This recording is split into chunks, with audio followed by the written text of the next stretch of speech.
Asana. On one leg, lower the body to the mat and then stand straight, lifting the raised leg to the opposite thighs. Engage Mula Bandha as you visualize yourself fiercely dancing as Paramashiva in this posture. एकेन पादेन स्थातव्यं ताण्डवासनं भवति. The next posture is Brahmanasana. Now place your right foot on the inner left thigh and then stand erect on the mat like a rod. Make sure your hands is by the side as you visualize yourself being blessed by Lord Brahma. ब्राह्मणासनमाभक्ष्य यत्कृत्वा ब्राह्मणो भवेत् एकपादमुरौ दत्त्वा तिष्ठेत् दण्डाकृतिर्भुवि. The next posture is Garudasana 3.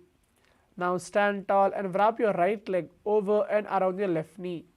Tuck the right toe on the other side of your left calf. Simultaneously cross your right arm below the left and then bring your palms together in Namaskara Mudra as you visualize yourself as Lord Garuda. उत्तानकूर्मपीठं च संहस्गारुडमेव च वातायनं गोमुखं च भारद्वाजं त्रिविक्रमम्.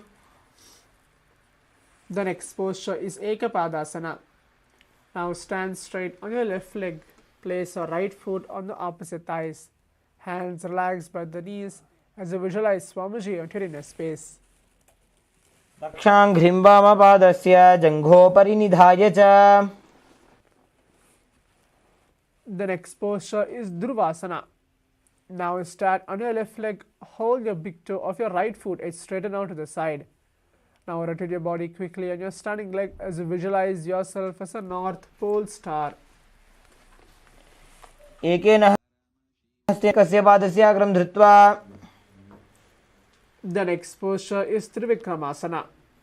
Now stand on your right leg and lift your left foot behind the neck and stand tall. Alternate this posture sitting and standing as you visualize Lord Vishnu blessing within your inner space. ग्रीवायां पादं संस्थाप्य स्थातव्यम् उत्थातव्यं त्रिविक्रमासनं भवति.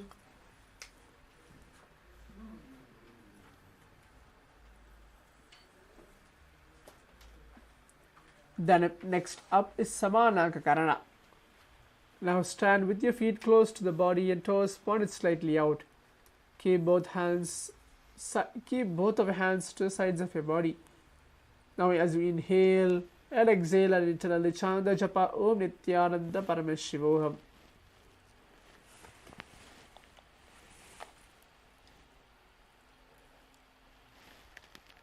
The next asana is Gorakanjali asana. Now stand erect and then bend forward. Bring both hands underneath the knees, making a finger lock. Sit in a squatting posture and then let the finger lock touch the navel. Engage Mula Bandha as you're going to perform the Jiva Chala Kumbhaka, which is inhale through the nose and hold your breath. And then with the mental force, move your whole prana through all different areas of your body. And exhale slowly. Visualize the great sage Goraknath, the founder of Natha Yoga Hindu Sampradaya. प्रथमहि बौहोये बाहुरी नीचोपनिहोवे. The next posture is Kanchasana. Now insert your hands between the thighs and the calves and then wrap your arms around behind you. Squat down and hold your hands behind. Keep your chest upright as you visualize Swamiji entering a space. ऊर्मध्यात् हस्तौ निवेश्य नितम्बं धृत्वा पादतलाभ्यां भूमिं वष्टभ्य तिष्ठेत् काञ्च्यासनं भवति. The next posture is Bhairuvasana. Now bring the feet together and sit in a squatting posture. Make sure your heels is touching the perineum. Now hold the hands at the back and sit upright. Gaze at the navel as you visualize Bhagavan Kala Bhairava, the Lord of Time. दोबूपक की थल्या की माहिली core मिलाजी फनापानी उकड़मोड़ वैसे. The next posture is Varahasana. Now squat all the way down to the ground. Keep your feet together, toes apart. Bring your elbows close to the head. Palms joined over, facing it downward. Gaze to the tip of the nose. Continue to perform the Jiva Chala Kumbhaka, which is inhale through the nose and hold your breath. And then as you feel the pranas moving across your whole body, and then exhale. Visualize Abho, one of the 10 incarnations of Mahavishnu. पागतली की माहिली कोरमिलाजी फनापानी उकड़ वैसे. The next posture is Tripitasana. Now keep your heels touching. Bring your hips to same level as your knees. Let the hands hang down, fingertips doesn't touch the toes or fingers in front of you. Engage Mula Bandha as you visualize Swamiji at your inner space as you perform this asana. हस्ताभ्याम अवनिमवष्टभ्याम. The next posture is Bakasana. Now place your hands on the mat with your fingers wide. Place your knees on your back of arms, eyes forward and down, and slowly lift the feet off the ground as you visualize yourself as a crow. हस्ताभ्याम अवनिमवष्टभ्याम. जानु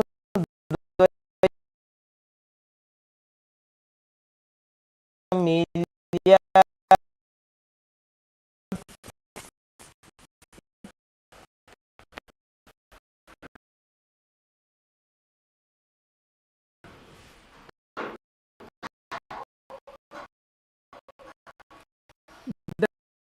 The next posture is Sushtanga Asana.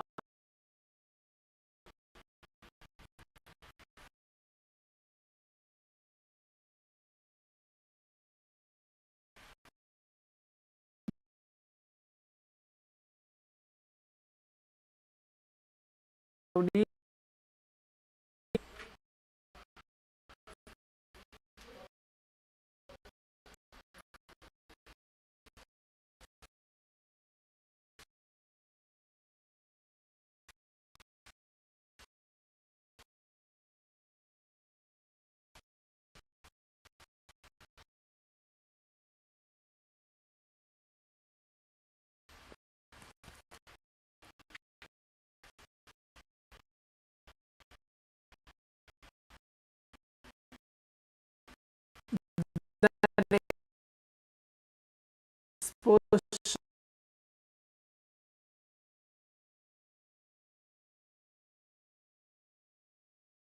is Guptasana.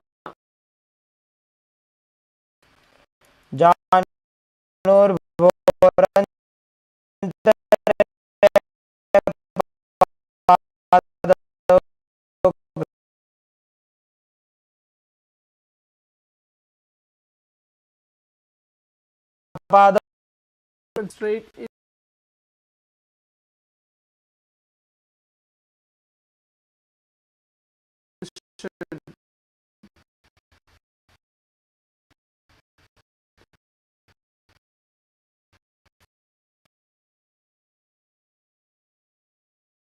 this asana should be practiced. सप्तचक्रक्षालनाय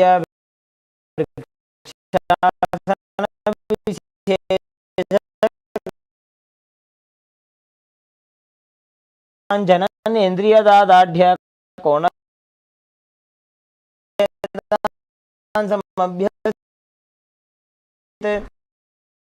जोड़ी Gulf मिलाए.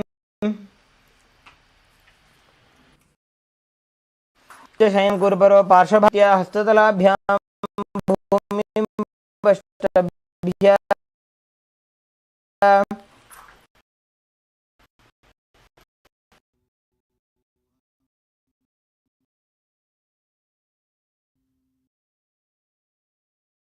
Asana 2.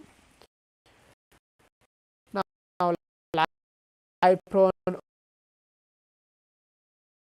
Really keep your hands by the hips. Extend your legs jointly and toes point outwards. Niralambhanasana. Now lie prone.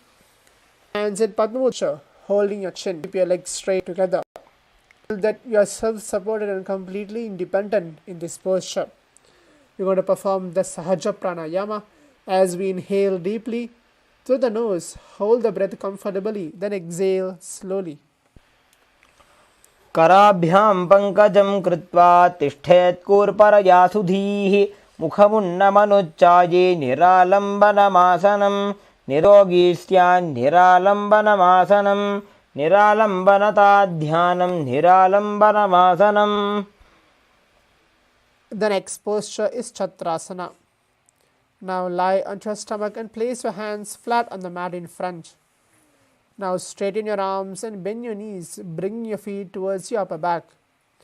Lift up your head and your chest. Engage Moola Bandha and see yourself as an umbrella, protecting your Guru from the sun rays. अर्ध्यासनवस्थित्वा हस्ततलाभ्यां भूमिं वष्टभ्य उन्नयात् छत्रासनं भवति. The next posture is Vajrasana. Now sit on your knees with your tops of your feet on the mat. Bring your buttocks on your heels. Stretch your arms in front, palms facing down. Place your forehead on the mat. Engage Moola Bandha. Gaze to the tip of the nose. Visualize you are the weapon of Indra, symbolizing indestructibility. इदानीं गर्भिणीनां योगाभ्यासो यथा लघु सुखप्रसवलाभाय प्रोच्यते प्राक्तने पथि दण्डपद्मभरद्वाज वीरवज्रसमानितो आसनानि सदा कुर्यात् सुदीर्घैरे च पूरकैः. The next posture is Meshasana. Now push your body up into Gajasana on your hands and your feet with your hips raised. Start alternating striking the ground with your hands. Engage Moola Bandha and experience yourself as powerful as a ram in this posture. गजासन संस्थितो एकैकं बाहुं भूमौ ताडयेत् मेषासनं भवति. The next posture is Ajasana. From Gajasana, lift your legs onto the air, slowly bring the forehead to the ground. Engage Moola Bandha as you visualize yourself as an unborn existing for all eternity. While you're performing this asana, perform it to the best of your ability. गजासन संस्थितो पादद्वयमन्तराळे कृत्य मस्तकेन भूमिं स्पृशेत्. The next posture is Dhanantarasana. Now sit on your heels with your legs together. Interlace your fingers around your toes. Pull your feet towards your perineum, then place your hands on top of your respective knees. Keep your spine straight. Gaze to the tip of the nose. We're going to perform the Ujjayi Pranayama, gently restricting the navel cavity and inhale through the nose, making an ocean-like sound internally. And then hold your breath and then exhale. Visualize Swamiji entering inner space as you perform this asana. पूरव विधि परिहाता की काकसीस्यो फना शरा मोड़ी पगा के अंगुली अग्रिमेढ़ लगावे. The next posture is Angamottanam. Now interlace your fingers in front and then behind you. Stretch your arms forward to the sides and then backwards. Start to give massage to various different joints and muscles to your whole body. Engage and visualize Swamiji entering inner space. हस्तयोः अङ्गुलीर्बद्ध्वा हस्तयोर्मध्यात् सर्वमङ्गं निष्कासयित्वा तिष्ठेत् अङ्गमोत्तनं भवति. The next posture is Garudasana 4. Now sit on your heels in Vajrasana position. Keep your feet turned out to the sides and knees resting on the ground. Keep your spine straight and place your hands on top of your respective knees. Continue to perform the Ujjayi Pranayama. Visualize yourself as Lord Garuda, flying Lord Vishnu and Lakshmi on your back. जंघोरुभं पीड्य स्थिरकायो द्विजानुना जानु करिकरद्वन्द्व गरुडासनमुच्यते. The next posture is Ananda Mandirasana. Now sit with your legs folded back, toes pointed backwards. Keep your knees wide. Gaze to the third eye as you engage Moola Bandha. Visualize you are residing in a blissful space of a temple. क्षीरनाथ आनन्दमन्दिरासनं यत्कृत्वा अमरो धीरो भवत्येवेह साधकः.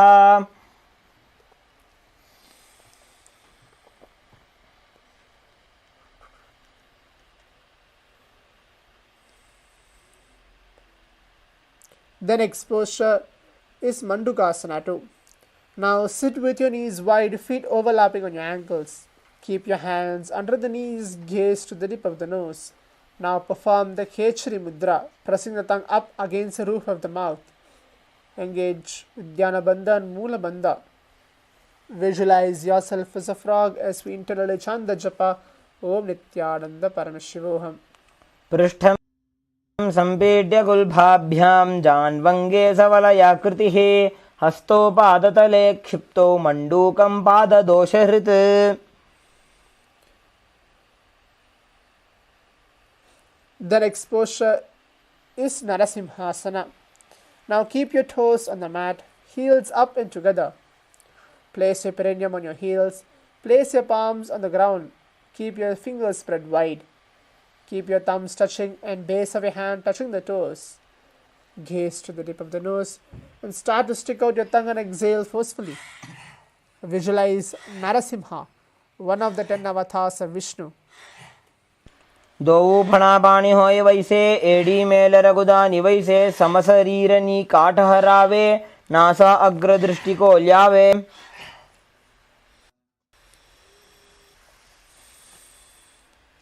The next posture is Bis.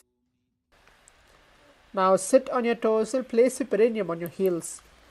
Separate the knees sideways and place it on the ground. Now we're going to perform the Bisraga Pranayama. Now place your right hand making a hollow of your palms and place it on your mouth. Keep your thumbs under your teeth, close your lips. Gaze to the tip of the nose. Now inhale and exhale slowly as you visualize yourself as a Devi presiding over any and minuscule fears you have. Internally chanting the japa Om Nithyananda Paramashivam. दो उपका की AD Joji गोड़ा फनो वान अपनी होई.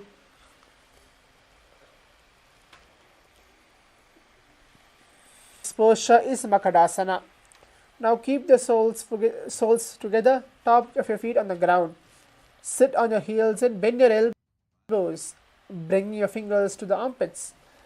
Gaze to the third eye as you visualize yourself as a playful monkey in this posture. दोवूपकदली संपुट आने तिनकी बिष्टि भूमि परिठाने मूलद्वार एड्यां परिल्याहात उच्चाट हरावे. The next posture is Vajrasankharasana. Now stand on your toes, keep your soles of the feet together. Sit on your heels, keep your knees wide and off the floor. Hold your elbows behind your back. Gaze to the tip of the nose.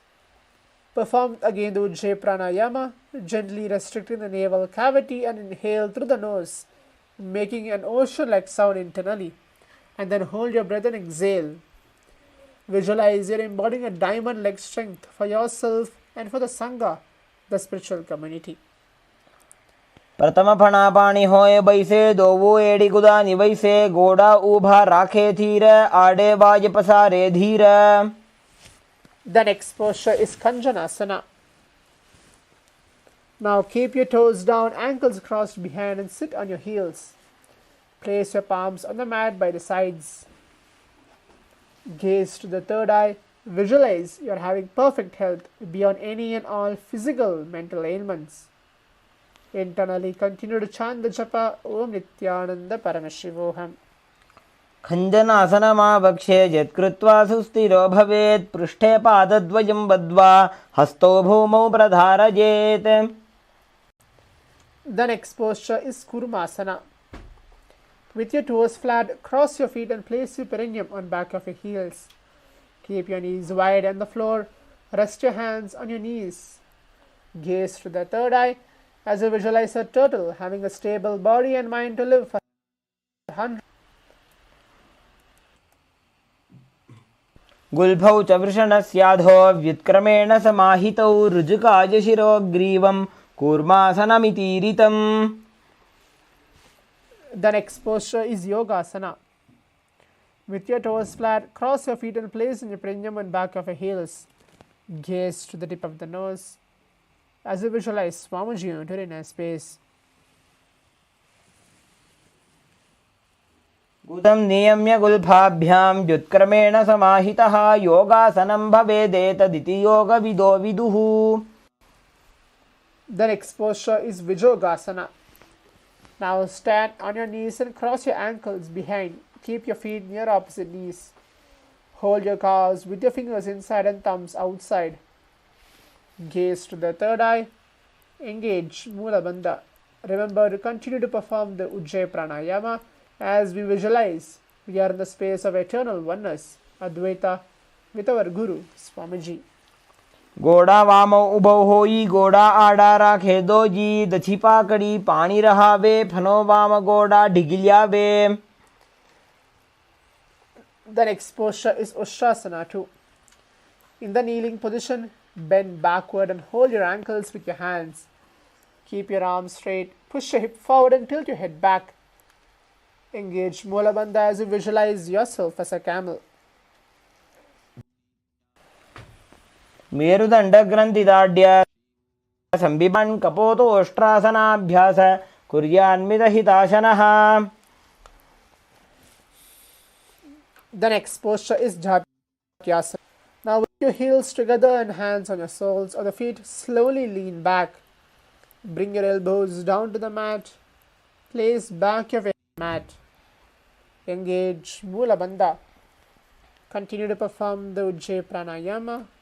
Gaze to the tip of the nose. Experience yourself as a lotus blooming in this posture. दोवो एडी संपुट करे सोले मूल द्वारि धरे फणा पानी उगड़ होए ऐसे बड़े जो ऐसे.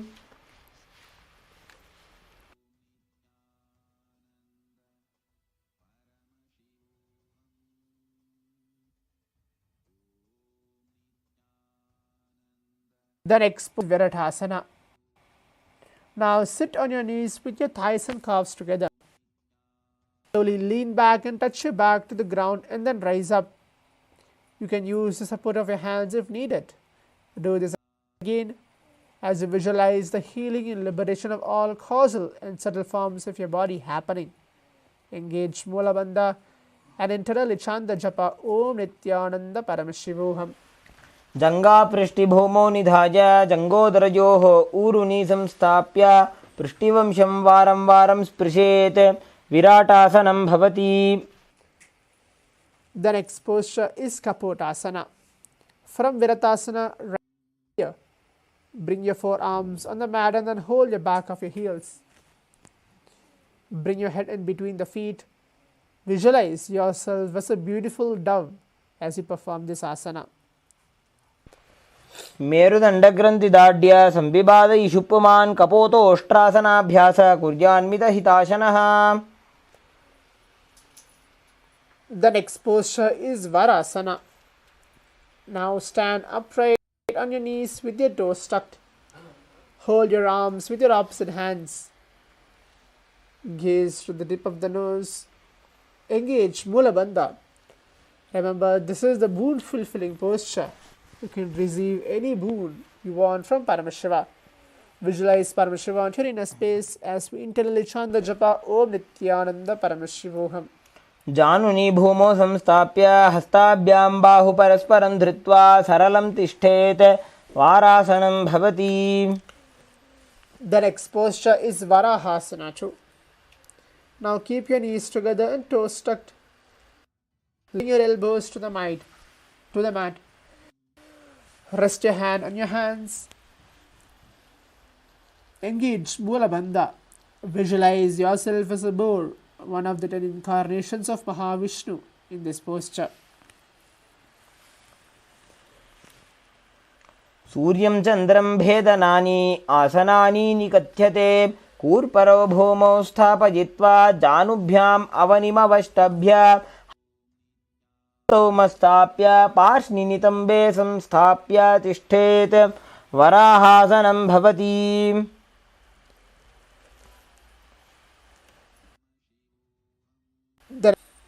Now kneel down and place your elbows on the mat, shoulder width apart. Place a forehead on the mat. You can use it supported with your holding with your hands. Walk your knees forward and lift your hips up and then raise your legs up. Be straight and be stable in this posture as you visualize yourself as a lobbed tree. अधोमुण्डासनं वक्षे सर्वेषां प्राणिनां सुखम् ऊर्ध्वमार्गे पदे दत्त्वा धारयेन्मारुतं सिद्धिः.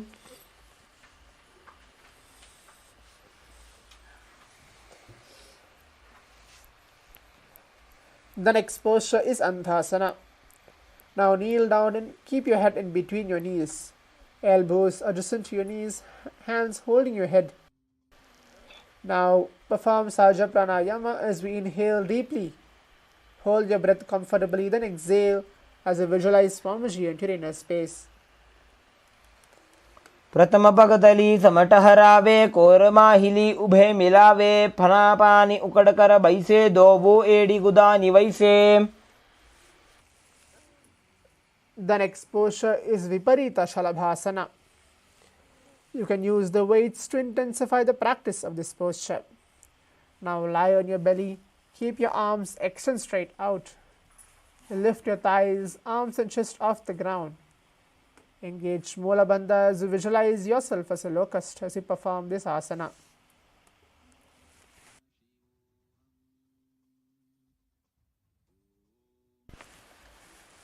शलभासन भेदाश्च नटभेरुण्ड नामके गण्डभेरुण्ड सहिते शीर्षदण्डासनं तथा.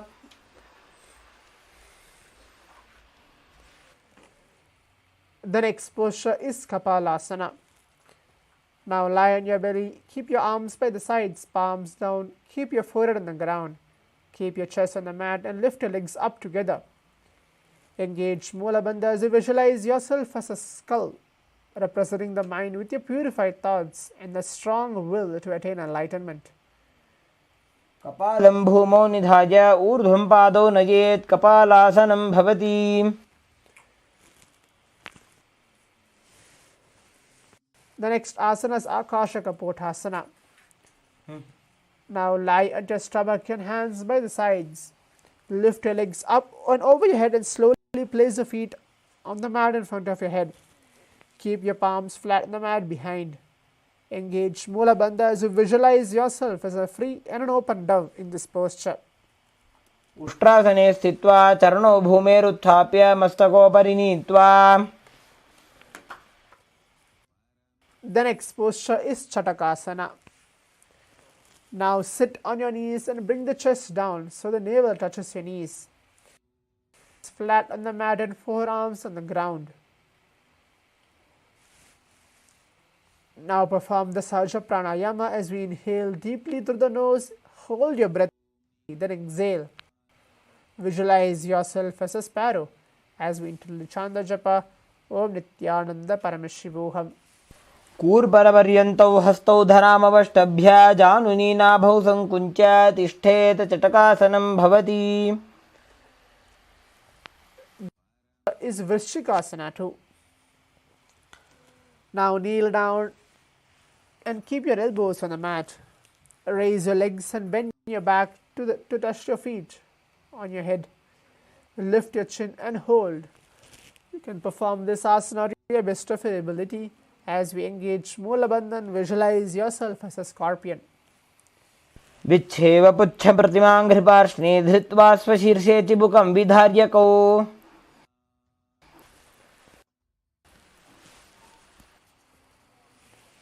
The next posture is Vrishasana.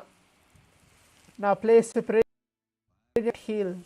Keep your left foot outside of your hip, ankle to the side. Now place your hands on the mat as we're going to perform the new pranayama, Antaranga Pranayama, which is quickly and forcibly inhale through the nose. Hold your breath for a short while. Slowly release through the nostrils. Engage Mula Bandha as a visual as a bull. याम्यगुल्फे पादमूले वामभागे पदेतरं विपरीतं स्पृशेत् भूमिं वृषासनमिदं भवेत्. The next posture is Lolasana. From a kneeling position, place your hands on the mat in front of you. Lift the knees off the ground and cross the toes of your left foot over to right.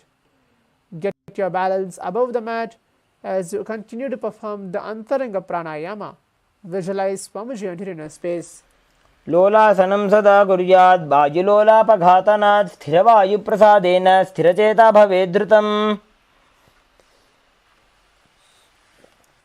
The next asana is Vrishasana. Now place your perineum down on your left heel. Keep your left foot outside of your hip, ankle to the sides. Place your hands on the mat resembling a bull. Again, Antaranga Pranayama, which is quickly and forcibly inhale through the nose. Hold your breath for a short while, then release. Visualize you are a bull as you perform this asana. यामि गुल्फे पादमूले वामभागे पदेतरं विपरीतं स्पृशेत् भूमिं वृषासनमिदं भवेत्. The next posture is Balagunasana. Now place your legs on the ground and sit on your heel of your left foot. Place your right foot flat on the ground with your knee raised towards your chest. And palms is placed on your respective knees. Maintain an upright position. Continue to perform the Antaranga Pranayama. Engage Mula Bandha as you visualize Balaguna High, one of the 84 Siddhas in your inner space. आसन को गुण जल. The next posture is Grihasana. Now squat with your feet flat on the mat. Bring your elbows under your thighs and wrap your hands around your shins. Hold onto your ankles from the outside. Mula Bandha as you visualize yourself as an entire planet and you perform this asana. पादतले भूमौ संस्थाप्य जानुमध्ये कूर्परौ स्थाप्य हस्तापेशो धृत्वा. The next posture is again Balaguna Asana. Now place on and sit on your heel of your right foot. Place your left foot flat on the ground with your knee raised towards your chest. Keep your palms on your respective knees and maintain an upright position. Continue to perform the Antaranga Pranayama, which is quickly and forcibly inhale through the nose and then hold it. Then slowly release through the nostrils as you visualize Balaguna High, one of the 84 Siddhas in your inner space. आसन को गुण जल विकार जायी. The next posture is Utkatasana. Now squat on your toes with your heels up and knees off the mat. Place your perineum on your heels and hands on your respective knees. Keep your spine straight. You can use the weights to intensify the practice of this asana. Engage Mula Bandha as you visualize Swamiji in your inner space. युजास्पिजोस्ति यत ऊर्वजानो यत्रासने पादतलद्वयोपरि. The next posture is Vajrasankharasana 2. Now sit on your toes with your perineum on your heels and soles together. Keep your knees wide and off the ground. Now hold onto your opposite elbows behind your back. Engage Mula Bandha as you visualize Swamiji enter inner space. प्रथम प्रणापाणी होए जैसे दो वो एड़ी गुदानी वैसे. The next posture is Anilasana.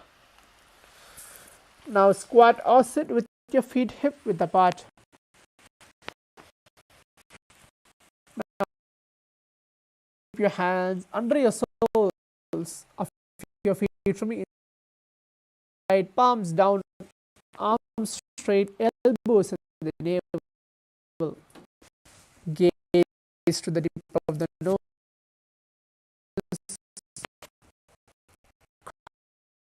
To perform the Antaranga Pranayama. Visualize to live with you are alone.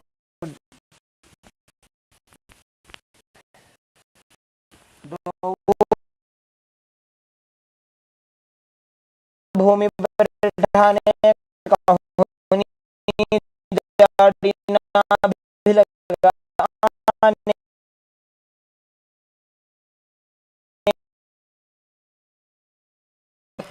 Hands wrapping it around your feet like a shoe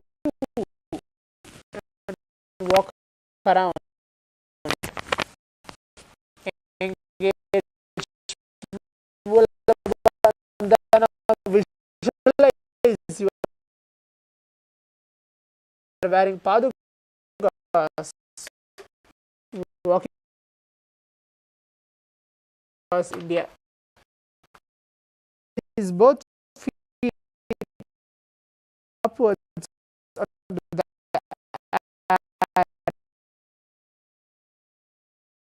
and let them fall back down.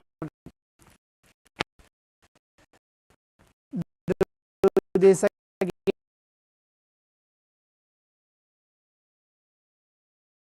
and again as to engage in Mula. Now place your hands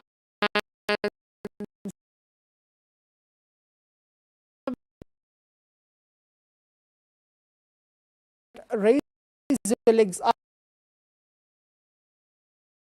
into भ्यां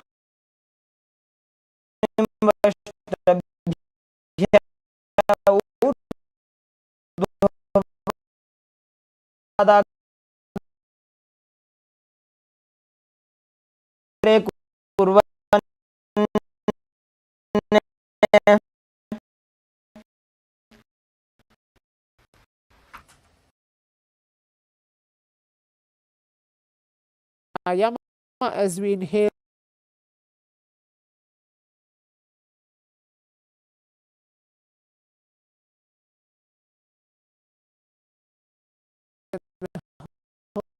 Hold the breath.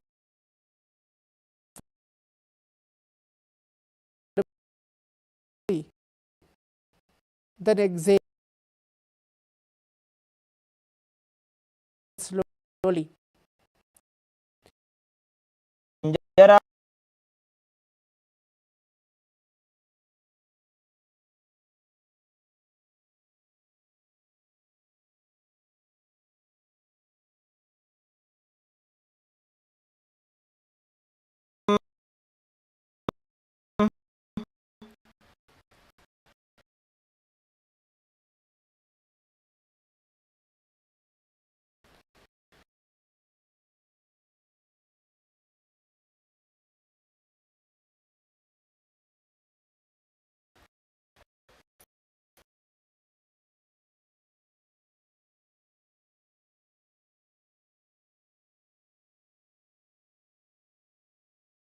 You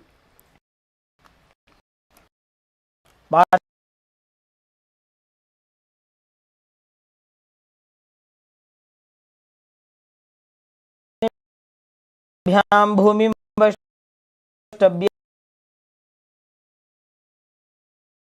make sure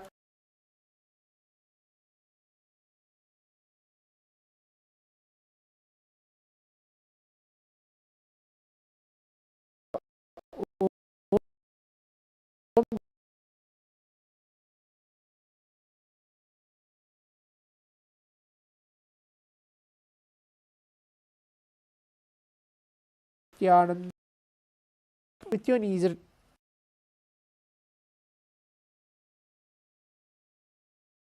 straight.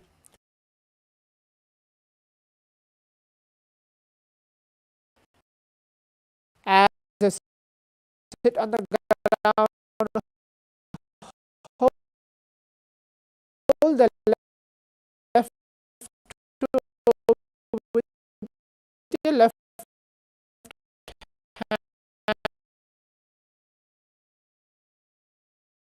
middle fingers.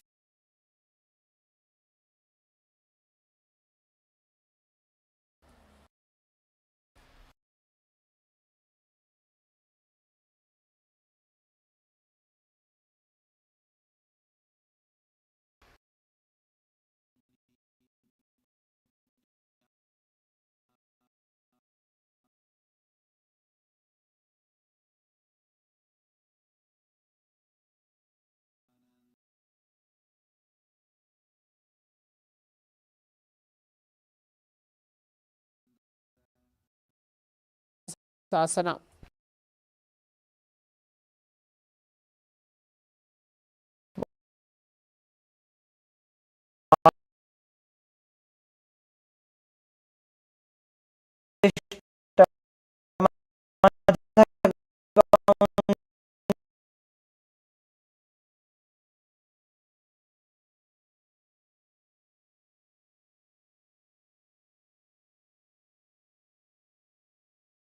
ऊर्ध्वकुक्कुट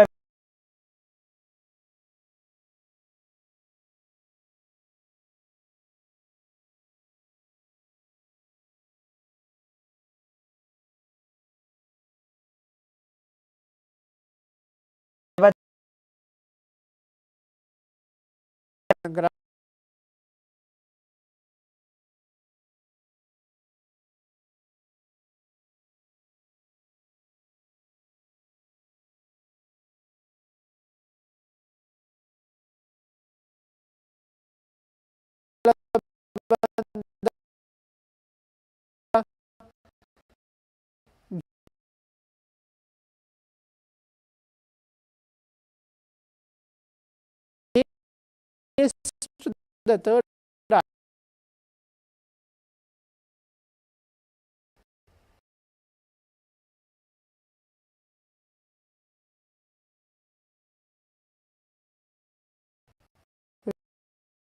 Hold the left hand by the right and twist the body and remain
I bless you all. Let you all open all your three eyes and manifest the powers of Mahasadashiva. Om Nithyananda Paramashivam. Om Nithyananda Paramashivam. Om Nithyananda Paramashivam. Om Nithyananda Paramashivam. Om Nithyananda Paramashivam. Om Nithyananda Paramashivam. Om Nithyananda Paramashivam. Om Nithyananda Paramashivam. Om Nithyananda Paramashivam.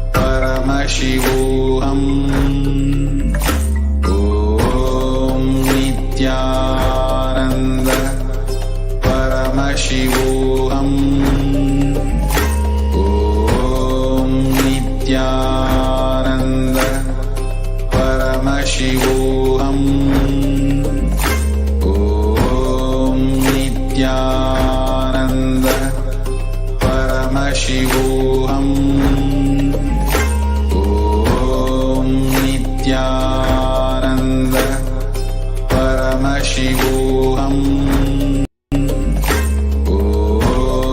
Nithyananda Paramashivam. Om Nithyananda Paramashivam. Om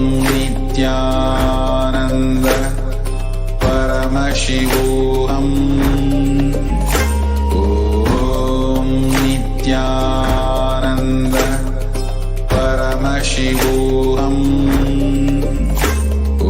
Om Nithyananda Paramashivam. Om Nithyananda Paramashivam. Om Nithyananda Paramashivam. Om Nithyananda Paramashivam. Om Nithyananda. We request all the participants to quickly settle down. We'll be now entering into the power manifestation segment.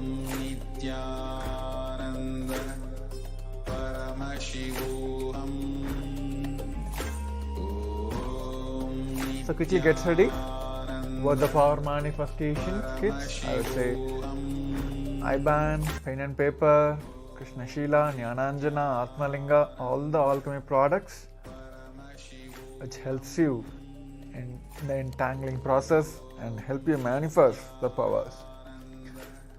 So let's quickly get ready, and still few cameras are off, a few participants' cameras are off. Please turn your cameras and sit in front of the camera, so it will help acharyas as well for the power manifestation segment. So we'll be starting in few seconds. Request all the participants to quickly settle down. Thank you.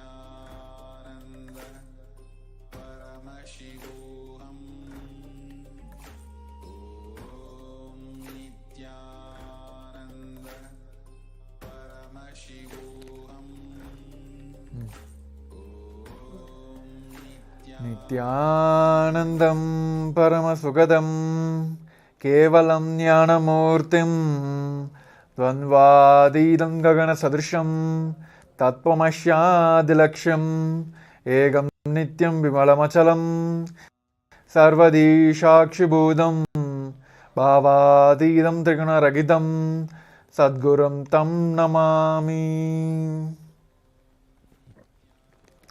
Yes, Nithyananda everyone, we welcome you all back to yet another day of Paramashiva Level 3, Season 2. So it is about nice, wonderful yoga section. Hope everyone have enjoyed. I have seen many participants keep getting breakthroughs in the yoga sessions, the sense of like able to do more and more asanas and perfectly. All that is coming good, so it is nice.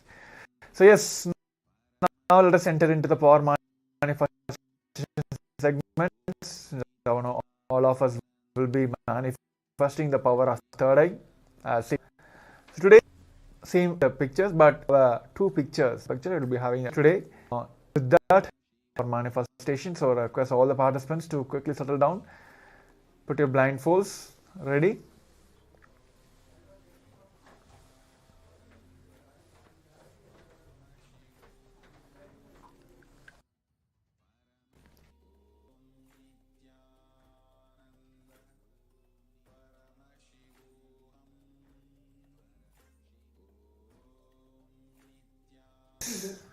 Now, let us sit straight.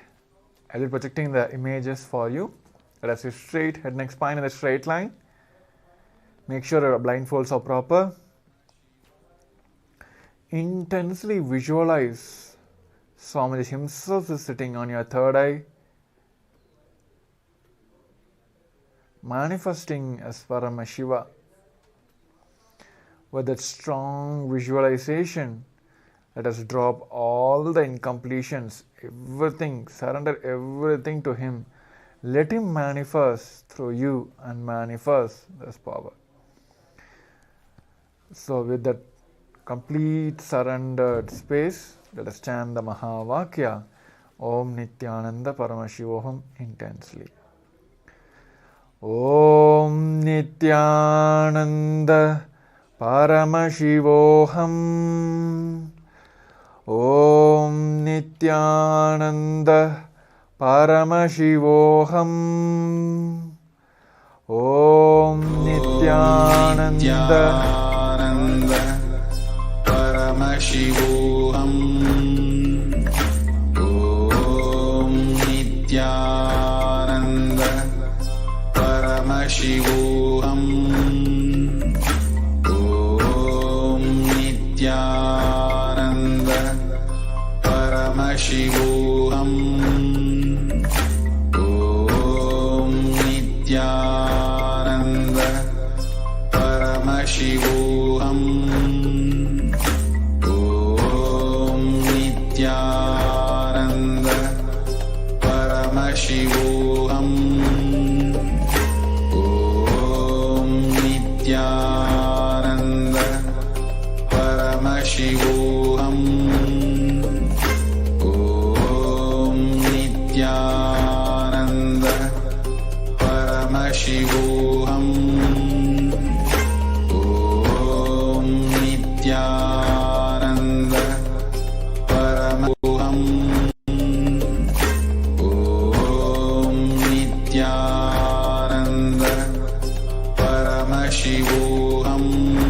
Paramashivoham. Om Nithyananda Paramashivoham. Om Nithyananda Paramashivoham. Om Nithyananda Paramashivoham. Om Nithyananda Paramashivoham.